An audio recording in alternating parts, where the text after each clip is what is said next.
उड़ा के साइया मार सके ना कोई। नमस्कार, आप सभी ने कहावत तो सुनी होगी और सुने भी क्यों ना। हमारे देश में इस तरह की कहावतें हमें राजनीति में तो आए दिन देखने को मिलती ही है। आप सभी जानते हैं कि हरियाणा चुनाव के आज रिजल्ट आ चुके हैं। वैसे तो एग्जिट पोल पर मैं कुछ खासा विश्वास और उम्मीद रखता नहीं हूँ, लेकिन उम्मीद बनाने के लिए, मन बहलाने के लिए, मनोरंजन करने के लिए एग्जिट पोल अच्छी चीज है। मैंने 2024 के लोकसभा चुनाव में शब्द.com की पूरी टीम ने ये कयास भी लगाए थे, अंदाजा भी लगाए थे और ग्राउंड रिपोर्टिंग पर हमने ये देखा भी था कि जिस तरीके से एग्जिट पोल्स में, ओपिनियन पोल्स में भारतीय जनता पार्टी को 400 के आंकड़े के पास पहुंचाया गया था, वो सच्चाई से और धरातल से बिल्कुल अलग था। 240 पर भारतीय जनता पार्टी का कारवा रुक गया।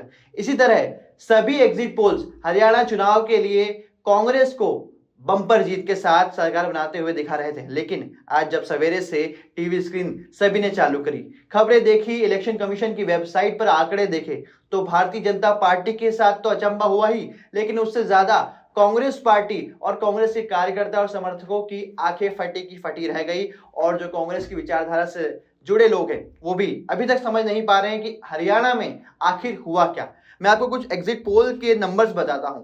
2 दिन पहले जिन एग्जिट पोल्स ने हरियाणा में कांग्रेस को बंपर जीत देते हुए कांग्रेस की जीत दर्ज दिखाई थी, उनकी आज बात करते हैं। हरियाणा में इंडिया टुडे और सी वोटर ने कांग्रेस को 50 से 58 सीट दी थी, वहीं भारतीय जनता पार्टी को 20 से 28 सीट। इसके अलावा न्यूज 24 ने कांग्रेस को 52 से लेकर 55 और 62 तक की सीटें, मतलब 62 सीट्स कांग्रेस को हरियाणा में न्यूज 24 ने दी। उसके अलावा ध्रुव रिसर्च नाम से एक और ओपिनियन पोल जो काफी चर्चाओं में रहा और ट्विटर पर उस ओपिनियन पोल के काफी आंकड़े साझा किए गए, शेयर किए गए और रीट्वीट्स भी किए गए, उसने 57 सीटें कांग्रेस को दी हरियाणा में। इसके अलावा रिपब्लिक टीवी मैट्राइज ने कांग्रेस को 55 से 62 सीटें दी, वहीं बीजेपी को 18 से 24 और टाइम्स नाउ के ओपिनियन पोल ने 50 से 64 सीटें, 50 से लेकर 64 सीट्स को कांग्रेस को दिया एग्जिट पोल में। लेकिन आज सवेरे जब नतीजे आने लगे, धीरे धीरे नतीजे आगे बढ़ने लगे, आंकड़े आगे बढ़ने लगे, तो ये सभी एग्जिट पोल धुंधले पड़ते गए, फीके पड़ते गए और नतीजे आप सभी के सामने हैं। अभी आपके सामने मैं ताजा लाइव इलेक्शन कमीशन की अगर मैं वेबसाइट खोलूं और उस इलेक्शन कमीशन में देखूं तो तुरंत में अभी हमें देखने को मिल रहा है कि कांग्रेस के पास मात्र 37 सीट्स की लीडिंग है और भारतीय जनता पार्टी के पास 48 सीट्स की। आईएनएलडी जो अभय चौटाला की पार्टी है, इंडियन नेशनल लोक दल, वो 2 सीटों पर आगे चल रही है और इंडिपेंडेंट, स्वतंत्र और निर्दलीय लोग 3 सीटों पर। अगर हम उनकी विनिंग देखें तो इस समय 5:41 शाम की 5:41 हो रही है और 39 सीटों पर भारतीय जनता पार्टी ने अपनी जीत दर्ज कर दी है और वहीं 31 सीटों पर कांग्रेस ने अपनी जीत दर्ज कर दी है।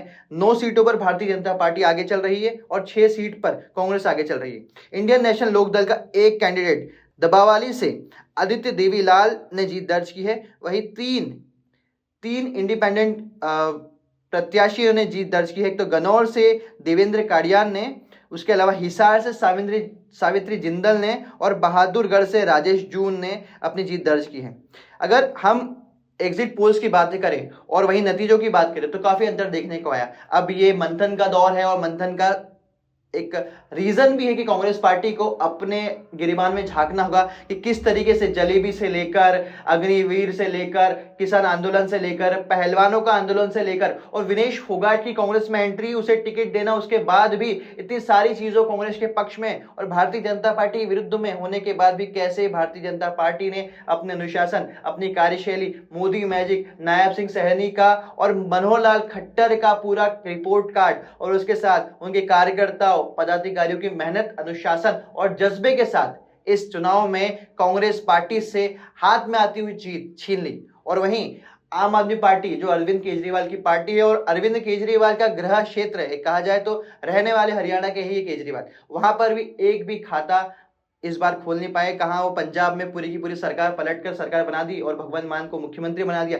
लेकिन जहां के रहने वाले वहां पर एक सीट भी ला ना पाए। इसके साथ ही रीजनल पार्टीज की बात की जाए तो दुष्यंत चौटाला जो पिछली बार के उप मुख्यमंत्री रहे, एक सीट भी लेकर नहीं आ पाए और खुद की सीट भी हार गए। जी हाँ, उचाना कला से दुष्यंत चौटाला अपना खुद का चुनाव हार चुके हैं। जैसे कि उन्होंने चंद्रशेखर आजाद रावण की पार्टी आजाद समाज पार्टी के साथ गठबंधन किया था, लेकिन इस गठबंधन का खासा कोई असर जमीन पर देखने को नहीं मिला। जहां दुष्यंत चौटाला पिछली बार 10 सीट लेकर आए थे और भारतीय जनता पार्टी के साथ सरकार बनाने में उनकी अहम भूमिका रही थी और उन्होंने उप मुख्यमंत्री रहकर 4.5 साल सरकार में काम किया, लेकिन एक व्यक्ति भी वो जिताकर लेकर ना आ पाए। इसके साथ ही INLD इंडियन नेशनल लोक दल अभय चौटाला की पार्टी भी 1 या 2 सीटों पर ही जीत दर्ज कर पाई है, लेकिन भारतीय जनता पार्टी ने पूरी की पूरी तरीके से सभी को अचंभे में डालकर, शॉक में और सरप्राइज में देकर इस जीत को दर्शा दिया है कि भारतीय जनता पार्टी अपने आप को हमेशा हर चुनाव में सजग रखती है, डिसिप्लिन के साथ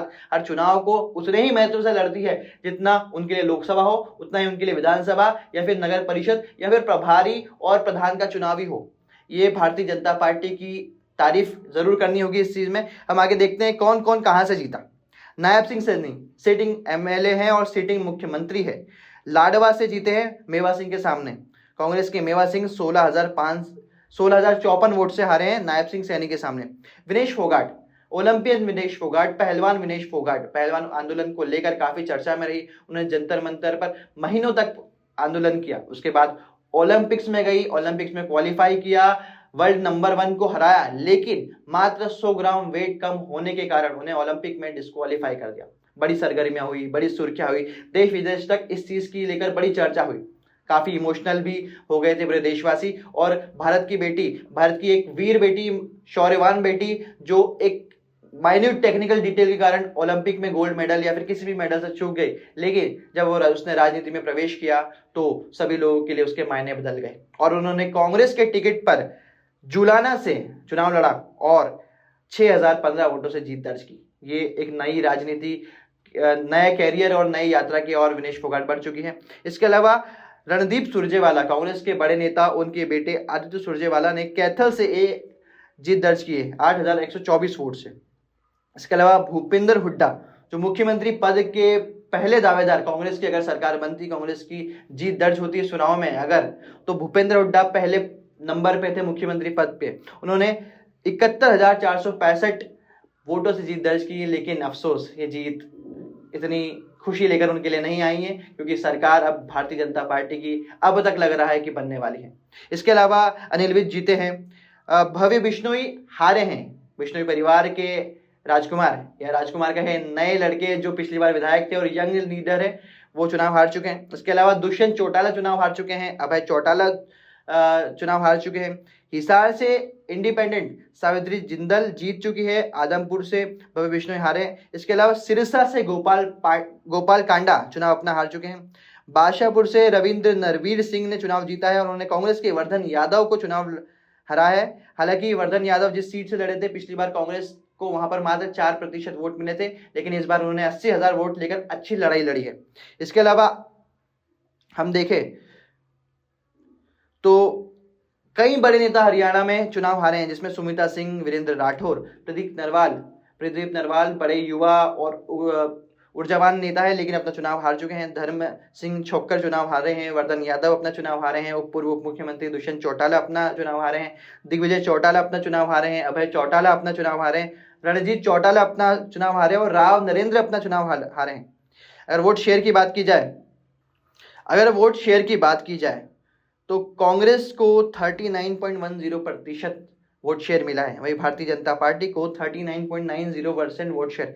देखा जाए तो मात्र कुछ दशमलव का अंतर है, लेकिन इससे कई सीटों पर मार्जिन में बढ़त भारतीय जनता पार्टी को मिली है और कम से कम 10 से 11 सीटें भारतीय जनता पार्टी आगे होकर आई है, लेकिन वोट शेयर में काफी कुछ खास अंतर नहीं। इसके बाद देखा जाए तो इंडियन नेशनल लोक दल को 4.15% मतलब 4.25% वोट मिला है। इसके बाद बसपा को 1.81% और आम आदमी पार्टी को 1.79% वोट शेयर मिला है। देखने वाली बात यह है कि जेजेपी को मात्र 0.90% मतलब 1% से कम भी वोट शेयर मिला है।